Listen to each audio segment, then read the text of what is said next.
La as'alukum alaihi ajran illa mawaddata fil qurba. Katakan kepada mereka nih, aku tidak minta untuk diberi gaji, imbalan dalam dakwah. Satu, hormati, cintai kerabatku.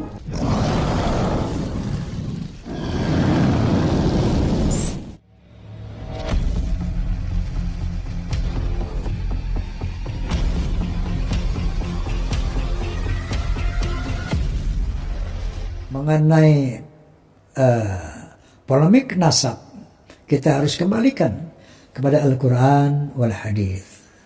Baik, apa yang menjadi perdebatan dari polemik ini? Pertama, mengenai Ahlul Bait. Mari kita lihat dalam Al-Quranul Karim, siapakah Ahlul Bait itu? Apakah arti dari Ahlul Bait? Ahlul Bait secara bahasa, sebentar lugah, ahlu al-bait, ahli rumah, artinya penduduk rumah, penghuni rumah. Ahlul bait adalah orang-orang yang ada dalam rumah. Dalam ini tentunya rumah Rasulullah Sallallahu Alaihi Wasallam. Itu secara harfiah. Lalu Al-Quranul Karim berbicara.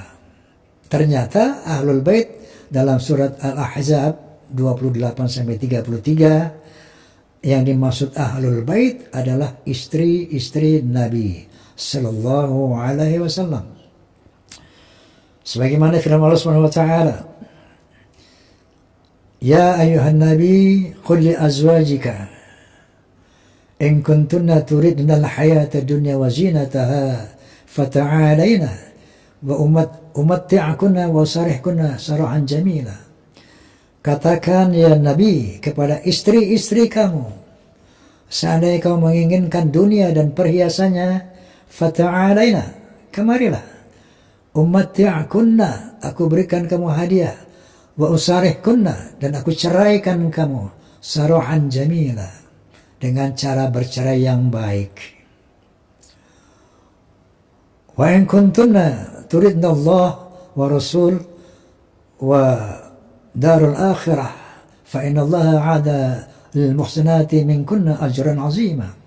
Tetapi apabila di antara kalian menghendaki Allah, menghendaki Rasulnya dan hari akhirat, maka sesungguhnya pahala Allah sangat besar bagi orang-orang yang muhsin di antara istri-istri Nabi. Nah, jadi dari dua ayat ini kita melihat bahwa Allah memerintahkan kepada Nabi Muhammad, kepada istri-istrinya, kalau mereka menginginkan dunia dan isinya, diperintahkan diceraikan oleh Allah. Tetapi kalau mereka menginginkan Allah dan Rasulnya, maka Allah akan memberikan pahala. Artinya orientasi keluarga Nabi, istri-istri Nabi adalah harus mencari ridho Allah, bukan dunia. Lalu ayat berikutnya Allah SWT berfirman, Ya nisa'an Nabi, may ya'ti minkunna bifahishatin mubayyinatin yudha'af laha al-'adzabu dhi'fain.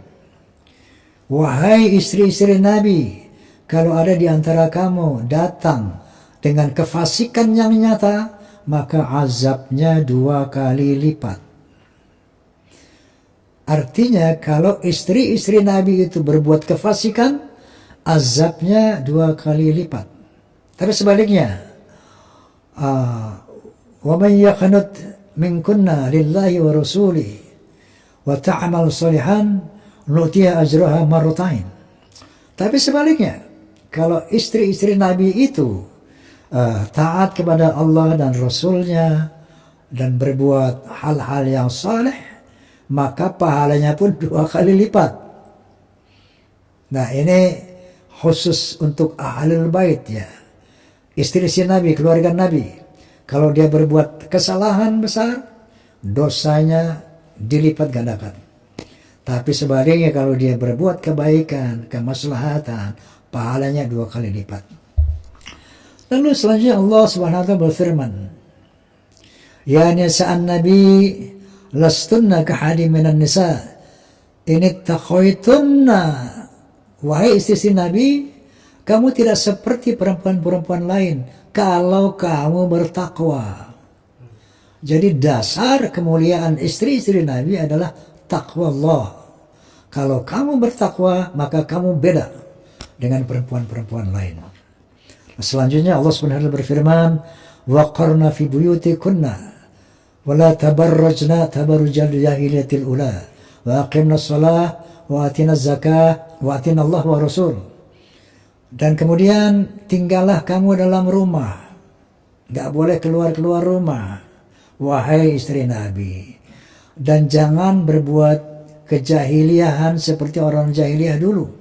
Jangan berhias, jangan berbuat seperti orang-orang perempuan-perempuan jahiliyah dulu. Wa aqimna shalah, tegakkan salat. Wa atina zakah, laksanakan zakat. Wa athi'ana Allah wa rasul, dan taatlah kepada Allah dan Rasul. Innama yuridullahu liyudhiba ankum rijsa ahlal bait wa yutahhirakum tathhira. Sesungguhnya Allah akan membersihkan dosa-dosamu ahlul bait dan akan mensucikan kamu sesuci-sucinya. Dari Al-Ahzab 28-33 ini jadi jelas bahwa ahlul bait itu pertama adalah orang rumah Nabi. Ada satu hadis mengatakan bahwa Nabi SAW menyebutkan yang namanya Ali, Fatimah, Hasan dan Husain radhiyallahu anhu, ini ahlul baitku. Masih relate dengan Al-Ahzab bahwa ahlul bait itu adalah keluarga rumah, bukan keturunan. Nah, oleh karena itu pertama ahlul bait adalah orang-orang rumah Nabi, keluarga rumah Nabi, akan dibersihkan dari dosa-dosanya, akan disucikan sesuci-sucinya seandainya mereka tidak melakukan perbuatan jahiliyah, seandainya mereka sholat 5 waktu, seandainya mereka membayar zakat, dan seandainya mereka mentaati Allah dan Rasulnya, baru Allah akan membersihkan dosa-dosanya dan akan mensucikan sesuci-sucinya.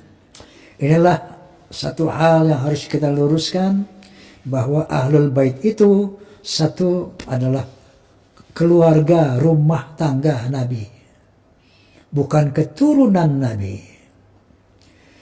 Kemudian akan dibersihkan, akan disucikan apabila melakukan hal-hal yang seperti di atas tadi.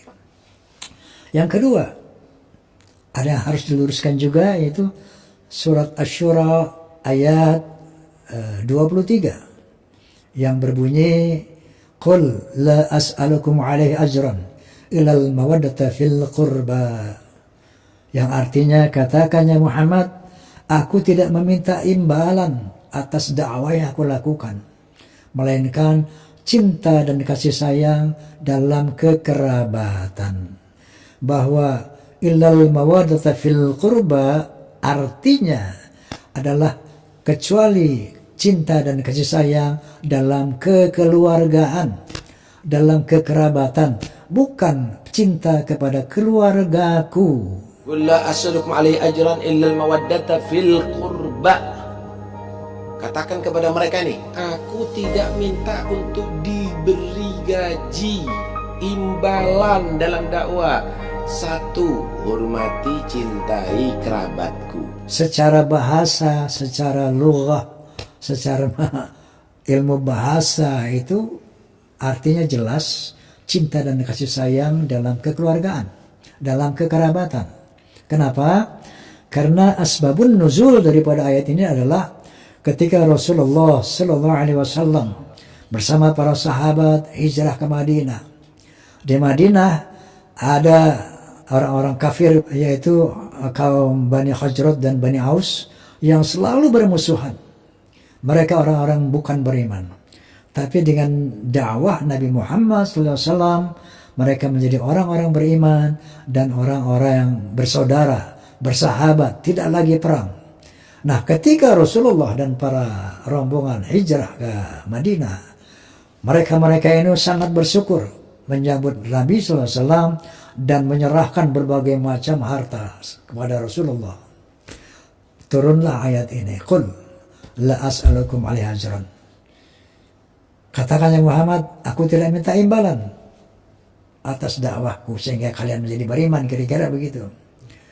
Tetapi cinta dan kasih sayang di dalam kekerabatan, kekeluargaan. Muhajirin sama Ansor, jalinlah cinta dan kasih sayang antara keluarga-keluarga Bani Arab, Quraisy dan orang-orang Hajrat dan Aus. Jalinlah cinta dan kasih sayang, kekeluargaan. Jadi bukan cinta dan kasih sayang untuk keluargaku. Islam adalah agama yang adil. Nabi Muhammad SAW adalah pemimpin yang demokratis, bukan pemimpin yang nepotisme. Aku berjuang atas perintah Allah SWT. Lalu Nabi tidak minta imbalan untuk mencintai keluargaku, tidak. Kalau ada satu hadis yang mengatakan, cintailah keluargaku, benar. Tapi jangan sandarkan ini kepada Asy-Syura ayat 23. Karena Asy-Syura ayat 23 bukan berarti perintah mencintai keluarga Nabi. Nah, ini harus diluruskan bahwa kalau kita diperintah mencintai keluarga Nabi, pasti dalam rangka menjaga kesucian Rasulullah SAW, kita harus tahu yang mana keturunan Nabi itu. Pasti kita diperintahkan untuk mencintai keturunan Nabi. Oleh karena itu, kita umat Islam harus tahu yang mana keturunan Nabi. Karena keturunan Rasulullah SAW ini banyak tersebar di seluruh dunia. Bahkan yang mengaku-ngaku turunan Nabi pun gak kurang-kurang di dunia ini. Oleh karena itu, demi sekali lagi kesucian Rasulullah SAW, kita harus betul-betul mengetahui secara ilmiah, secara Quran wal Hadith, siapa keturunan Nabi yang memang harus kita hormati, harus kita cintai. Nah, banyak kita dengar akhir-akhir ini satu hadis yang dilontarkan oleh teman-teman dari Ba'alawi. Satu hadis yang berbunyi, qala Nabi SAW, taraktu fikum amrain ma in tamassaktu bihima lam tadillu abada. Kitab Allah wa dzurriyyati, atau kitab Allah wa ahli. Aku tinggalkan kepadamu dua hal, kata Nabi, yang apabila kamu berpegang kepadanya, maka kamu tidak akan tersesat. Menurut mereka, kitab Allah dan zuriyah Nabi, kitab Allah dan turunan Nabi. Sementara ada hadis lain yang sahih yang mengatakan, taraktu fikum amrain ma in tamassaktum bihima la tadillu abada. Kitab Allah wa sunnati, atau kitab Allah wa sunnata rasulih. Aku tinggalkan kepadamu dua hal, yang apabila kamu berpegang kepadanya, kepada keduanya kamu tidak akan tersesat selamanya. Pertama kitab Allah, yang kedua adalah sunnah Nabi. Entah itu sunnah qauliyah, sunnah fi'aliyah, atau sunnah takririyah. Dari dua hadis ini, kira-kira yang mana yang logis, yang benar? Tentunya hadis yang mengatakan Quran dan sunnah Nabi. Ketika kita mengatakan Quran dan turunan Nabi, turunan Nabi ini nggak masuk. Apalagi mengaku turunan Nabi. Banyak di kalangan mereka yang bermaksiat kepada Allah. Apakah masuk akal kalau dengan berpegang kepada mereka, maka kita tidak akan tersesat? Oleh karena itu hadis yang paling sahih, mutawatir adalah taraktu fikum amrayni ma in tamassaktum bihima lam tadillu abada, kitab Allah wa sunnati. Aku tinggalkan kamu dua hal, ya, apabila kamu berpegang kepadanya, kamu tidak akan tersesat selama-lamanya. Al-Quranul Karim dan sunnah Nabi. Make sense, masuk akal, rasional.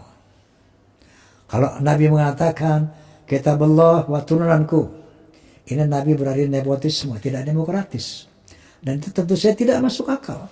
Inilah barangkali teman-teman, saudara-saudara kita dari para muhibbin, ya, terkontaminasi oleh hadis ini yang selalu didengung-dengungkan oleh mereka, sehingga pimpinan mereka mengatakan siapapun yang baca Quran, yang beriman Al-Quran, tapi kalau tidak cinta kepada habaib, sesat. Bagaimana status ulama? Ya, al-ulama warathatul anbiya.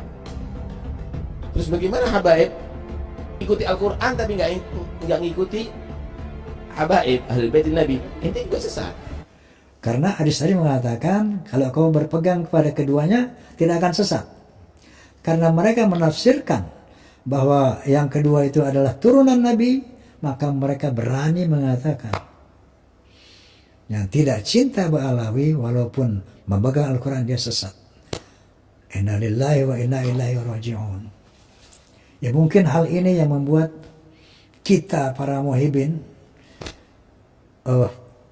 begitu tunduk kepada yang katanya turunan Nabi. Jangankan turunan yang palsu, keturunan asli pun tidak itu yang dimaksud Nabi. Kitab Allah wa sunnati, bukan dzurriyyati.